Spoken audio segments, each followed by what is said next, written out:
Avec nous dans ce studio en direct, Georges-Marc Benamou, ancien conseiller de François Mitterrand à l'Élysée. Bonsoir. Bonsoir. Vous qui l'avez beaucoup fréquenté à la fin de sa vie, vous connaissiez l'existence de ces lettres d'amour ? Pas du tout. Pas du tout. Et pour moi, c'est une stupéfaction par-delà les polémiques stériles, etc. C'est comme si on avait creusé dans le sol et qu'on avait trouvé un trésor qui, effectivement, va nous éclairer Mitterrand autrement. 1200 lettres à une époque où nos présidents sont en scooter et font des SMS. 1200 lettres de cette qualité littéraire. Oui, il y a quelque chose d'assez stupéfiant. Ça rejoint la grande tradition amoureuse française de l'amour courtois, la correspondance immense de Victor Hugo avec Juliette Drouet. C'est probablement de ce tonneau-là. Et c'est pour ça que c'est un événement. Georges-Marc Benamou, on sait que Mitterrand était très attaché à l'idée de laisser une trace dans l'histoire. Est-ce qu'à votre avis, c'est difficile à dire, mais est-ce qu'à votre avis, quand il écrit, il sait qu'elles seront un jour publiées, ces lettres ? C'est difficile de répondre à sa place. Je ne sais pas. Mais je pense qu'il attachait énormément d'importance à l'écriture. C'est pour ça qu'il a toujours écrit des bloc-notes, des lettres, des livres avec Alain Duhamel ou avec moi qui réécrivaient sans cesse. Il était terrorisé par le livre, mais je crois qu'il attachait une immense importance, quelque chose de sacré à la littérature. Et il y a des pages qui sont stupéfiantes, qui me font penser à notre ami et amour commun, si je puis dire, qu'était Lamartine.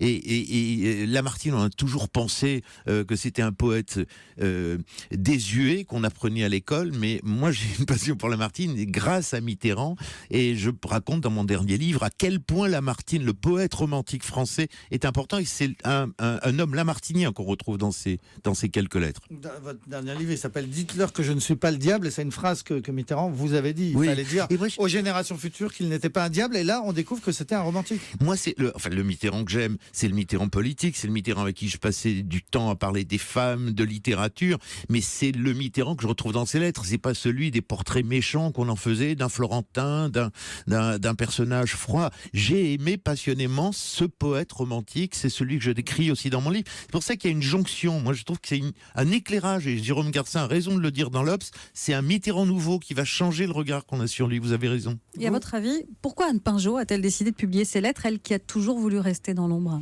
Alors, je ne connais pas Anne Pinjot. Mitterrand cloisonnait systématiquement sa vie. C'est quelqu'un de grande qualité, ne serait-ce que par le silence, l'élégance qu'elle a eu à gérer, et probablement bien des souffrances. Et c'est quelqu'un, me semble-t-il, qui a toujours fait preuve de bon goût dans la vie, ce qui n'est pas toujours le cas de l'entourage de François Mitterrand. Et je pense que être publié chez Gallimard, elle a compris la charge littéraire et l'immensité historique qu'est cette découverte pour nous. Oui, je pense que c'est loin des polémiques, c'est du bon goût. C'est l'anti-Trierweiler. Enfin, il y a l'époque des gens qui aiment bien la littérature Trierweiler et cette vulgarité. Et puis il y a une époque de la qualité littéraire et de l'amour, du grand amour. Et ça fait du bien. Ça fait du bien. Merci beaucoup Georges-Marc Benamou en direct avec nous ce soir sur Europe 1.